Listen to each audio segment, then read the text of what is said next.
boy, where you been? It's TeeJay, the artist. You rock with me. You are the smartest, and we back with another video. Man, listen, there is a conspiracy going around that Michael Jordan stats were inflated so he can win Defensive Player of the Year back in 1988. Now, I seen reports and everything, and I didn't think that somebody would actually put it and say it on TV until I watched First Things First. Nick Wright decided to say it. Let's listen to the facts, or let's listen to the lies.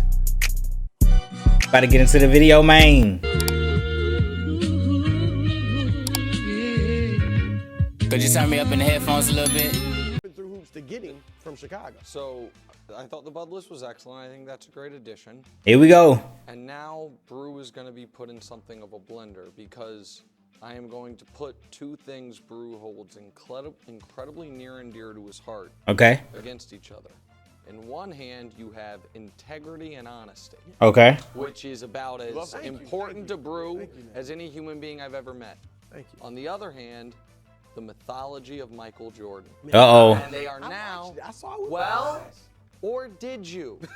Uh-oh. I am putting Michael Jordan's 1988 Defensive Player of the Year award on the Bud list. And if you haven't been on the internet today, you might be saying, why are you talking about an award from 35 years ago? It would be a fair question. And the answer is because the great Tom Haberstroh just dropped a 6,000 word. Boy, this is about to, oh my gosh, this finna hurt some Michael Jordan fans, because you know they've been saying, well, yeah, Michael Jordan is a great defensive player. LeBron ain't no good defensive player, even though LeBron literally made first team all defense, did not get Defensive Player of the Year because they gave it to somebody on the second team all defense. That don't even make sense. And it's all to save somebody. I'm just saying, it looked a little shaky because Jordan was the only one to win, what, Defensive Player of the Year, Finals MVP all in the same year, something like that. He's the only one to do it. And when somebody else was about to do it, we'll just give it to somebody on the second team all defense. And now here comes some goddamn news. Opus says, it's fraudulent. The stats weren't real. Breaking out his numbers in the game location, we find that Jordan averaged a mind-boggling 4 steals, 2.1 blocks at home, but on the road, those numbers shrunk to a more normal rate of 2.1 steals, 1.2 blocks. But put simply, Jordan's steals and blocks nearly doubled at home compared to the road. From the article, breaking out his numbers in oh, I didn't know he was gonna read it. We find Jordan averaged a mind-boggling 4 steals and 2.1 blocks at home. But on the road, those numbers shrunk to a more normal rate of 2.1 steals, 1.2 blocks. Put simply, Jordan's steals and blocks nearly doubled at home compared to the road. So you might say, well, was that common? Also, that year in 1988, the All-Star game was in Chicago, and guess who won the dunk contest over Dominique Wilkins? I think he did the same dunk twice.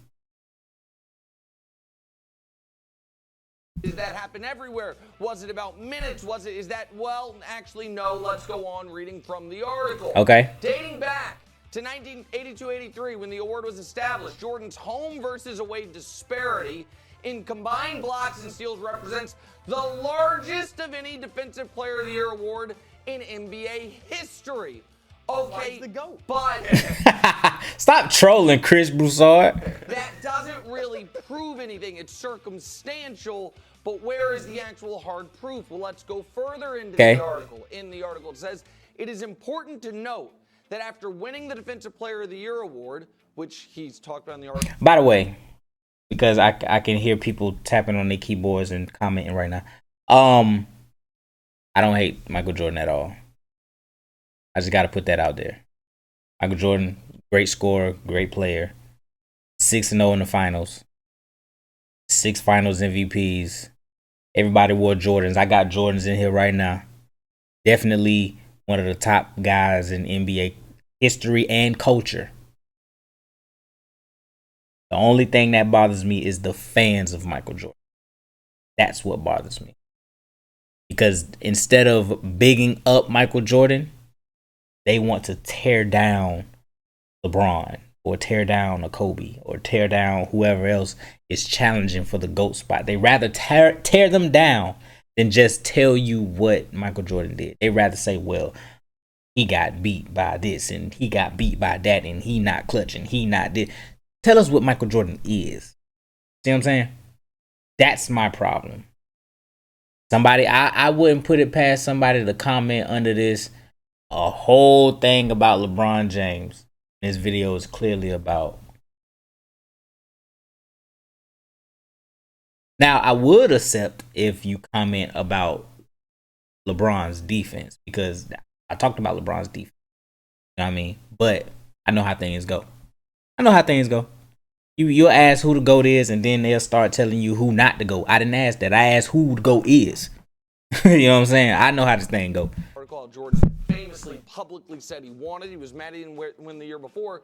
Jordan's home rates returned to normal within the same range of his peers. So why the jump that 1 year when he publicly wanted the award? But still, do we have any hard data? It was a long night. Not just supposition.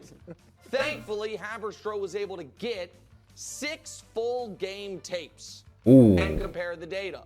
The 6 full games we found tapes for from Jordan's Defensive Player of the Year campaign, in the 6 games, the box scores indicated Jordan had 28 steals. After comparing our notes from the film study, we each counted 12 steals. That's crazy. Don't laugh, bro. Difference of 16 excess. Where did the other 16 come from? Steals. Almost every excess steal was being allocated to Michael Jordan. Oh, so they're saying the steals from the rest of the team, they just gave it to Jordan instead of, like, let's say Scottie got the steal, or Steve Kerr got the steal, or Ron Harper got the steal. Well, I don't think those people were on the 88 team, but I see what he's saying. That's how good it is. And so it also goes on to, there was a game against the Hawks where Michael Jordan was credited with 4 steals. The Hawks were credited with 3 turnovers. Yikes, that's crazy. There was a game that the NBA.com has on their YouTube page right now that says Michael Jordan's 10 steal game, where the other team had 9 turnovers, and the video of his 10 steal game shows 6 steals. Oh my God, that is bad. It's on the NBA page right now. So I'm not saying that everything Michael Jordan won was based on a y'all want to go watch? But this one was. I'm finna go watch right now. Jordan steals. We gotta watch.